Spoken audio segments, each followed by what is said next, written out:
9:43, como cada jueves hablamos de salud gracias a nuestra colaboración con el Hospital HM-IMI. Hoy, claro, abordamos el Alzheimer en la conmemoración de su Día Mundial. Silvia. Una enfermedad que sufren alrededor de 800.000 personas en nuestro país y, sin embargo, en torno al 80% de las que manifiestan síntomas leves todavía no han sido diagnosticadas. Bueno, sepamos más de esta enfermedad con Javier Olazarán, que es el jefe de la Unidad de Trastornos de la Memoria del Hospital HM-IMI. Doctor, buenos días. Buenos días. Bueno, empecemos por el principio. ¿Cuáles son los primeros signos y síntomas que presenta el Alzheimer? Bueno, la enfermedad de Alzheimer es un tanto caprichosa y depende de qué zonas del cerebro se ven afectadas. Típicamente es la zona que tiene que ver con el recuerdo de hechos recientes, ¿no?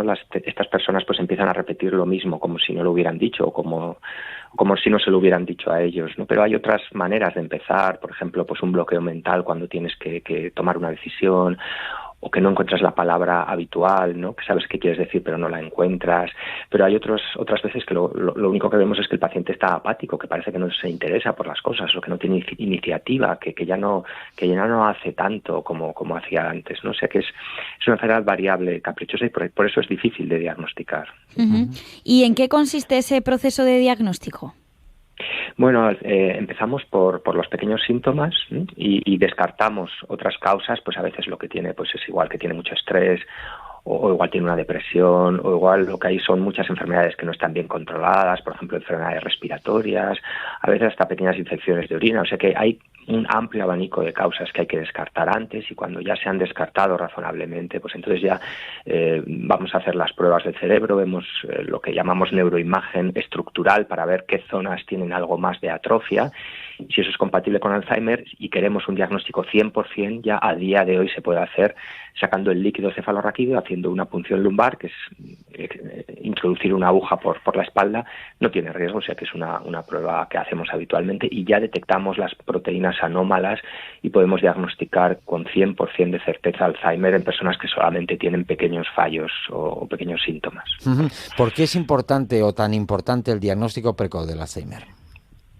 Bueno, más que de diagnóstico precoz, nos gusta hablar de diagnóstico temprano. Claro. Antes de que aparezcan síntomas no podemos diagnosticar todavía con seguridad, pero cuando existen síntomas ya podemos, como digo, con el 100% de certeza diagnosticar la enfermedad, porque muy pronto van a venir los tratamientos que modifiquen la evolución biológica de la enfermedad. De hecho, en Estados Unidos ya están aprobados y esperamos que en 1 o 2 años Europa también los apruebe para al menos retrasar el deterioro, y esperamos que pronto también incluso estabilizar.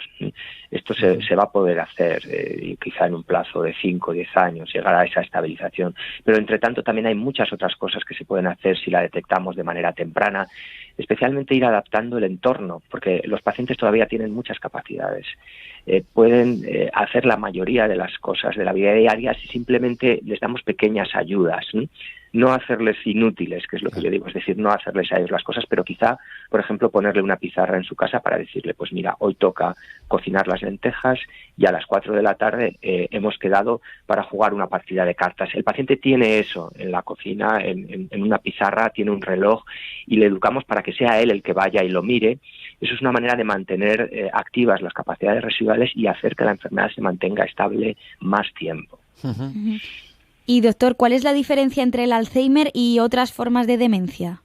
Bueno, son, como digo, estas proteínas que se depositan, que son diferentes según el tipo de enfermedad. O sea que la firma del Alzheimer la dan 2 proteínas que llamamos amiloide y tau, y otras enfermedades neurodegenerativas que también producen pérdida de memoria tienen otro tipo de proteínas. Por ejemplo, el deterioro cognitivo que se asocia al Parkinson es un ejemplo, o otras que llamamos frontotemporales, y dan síntomas diferentes. Lo que las define al final son el tipo de proteínas que se depositan en el cerebro y el lugar donde éstas se depositan. Uh-huh. En el caso de la enfermedad de Parkinson son sistemas neuronales que tienen que ver más con la movilidad, ¿no? Mientras que en la enfermedad de Alzheimer tienen que ver más con la memoria, con la expresión verbal, con la capacidad de tomar decisiones, uh-huh, etcétera. Doctor, ¿hay factores de riesgo asociados al desarrollo del Alzheimer? Claro, es una enfermedad tremendamente compleja y hay decenas de factores de riesgo que están bien establecidos. El más importante es, por supuesto, la edad. A partir de los 65 años se duplica por 2 la probabilidad de tener la enfermedad. 1 de cada 3 mayores de 85 años ya la tienen. Es la enfermedad que mayor carga social produce ya a día de hoy. Hay otros que no tienen tanta carga de riesgo, pero sabemos que sí, que también son riesgo. Por ejemplo, el sexo femenino, curiosamente, y no se explica solamente porque las mujeres vivan más, sino hay algún otro factor también que hace que las mujeres tengan más riesgo. Si tenemos un familiar en primer grado, también tenemos más riesgo, sobre todo cuanto más joven haya empezado la enfermedad en nuestra familia, en nuestro familiar, también más probabilidad tenemos nosotros de desarrollarla, pero no significa que la vayamos a desarrollar 100%. Hay otros factores que influyen que son modificables y se han definido ya de manera sólida 12 factores de riesgo modificables sobre los que podemos actuar desde los primeros años. Por ejemplo, la educación. Cuanto mejor y más años de educación hayamos tenido, más protegidos estamos. La obesidad, la hipertensión, el tabaco, el exceso de alcohol. La pérdida de audición, curiosamente, también se asocia al desarrollo de Alzheimer, esto es más para personas ya de edad más avanzada. El sedentarismo, por eso me gusta mucho más la radio que la televisión. El sedentarismo es factor de riesgo de Alzheimer. La radio nos permite movernos, nos permite hacer distintas cosas, o sea que sería claramente un posible factor protector. Y otros también como la diabetes, la hipertensión. La contaminación incluso ya se ha determinado como un factor de riesgo, aunque sea un peso pequeño, pero claramente también asociado a la enfermedad de Alzheimer. Y por último, el poco contacto social. O sea que está claro que tenemos que relacionarnos, tenemos que salir. Las personas que son viudas o solteras o separadas tienen más riesgo de desarrollar también Alzheimer por el poco contacto social. Me quedo con eso tan bonito de la radio como factor de protección frente al Alzheimer. Pues yo creo que claramente sí.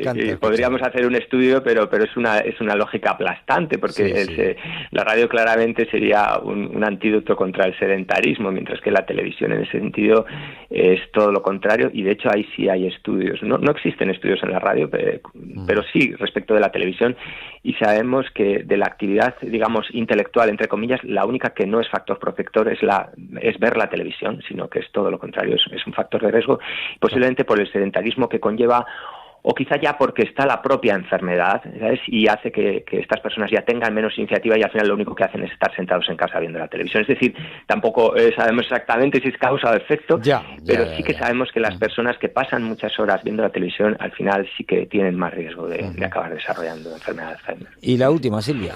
Pues en cuanto a grupos de apoyo o recursos disponibles, ¿son suficientes para las personas afectadas y también para sus cuidadores?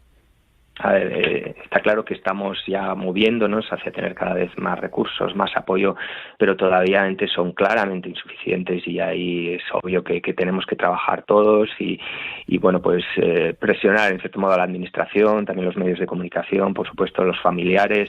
Los recursos que ya tenemos hay que aprovecharlos y aunque ojalá lleguen pronto los tratamientos, como decíamos, que estabilicen la enfermedad, a día de hoy lo que necesitamos sobre todo es formar personas que tengan aptitudes y sensibilidad para ser cuidadores de estas personas, porque sobre todo según avanza la enfermedad, lo que la persona con Alzheimer necesita es alguien que le acompañe, que le comprenda, un poco que valide sus sentimientos y que le ayude a que no ocurran accidentes, pero también a que ponga en juego todas las capacidades residuales que tienen, ¿no? Y ahí al final una persona cuidadora es sin ninguna duda la mejor terapia, ¿no? Pero también el apoyo psicológico a las personas con demencia de los familiares, el apoyo jurídico, o sea que necesitamos ayuda de distintos ámbitos, ¿no?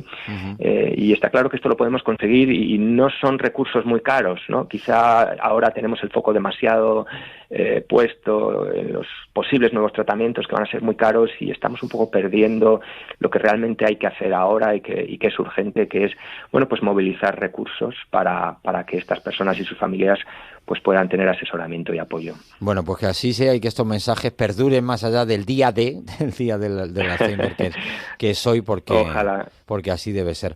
Doctor Javier Olazarán, jefe de la Unidad de Trastornos de la Memoria del Hospital HM-IMI, gracias por estar esta mañana en Radio Castilla-La Mancha. Muchas gracias a ustedes. Hasta luego.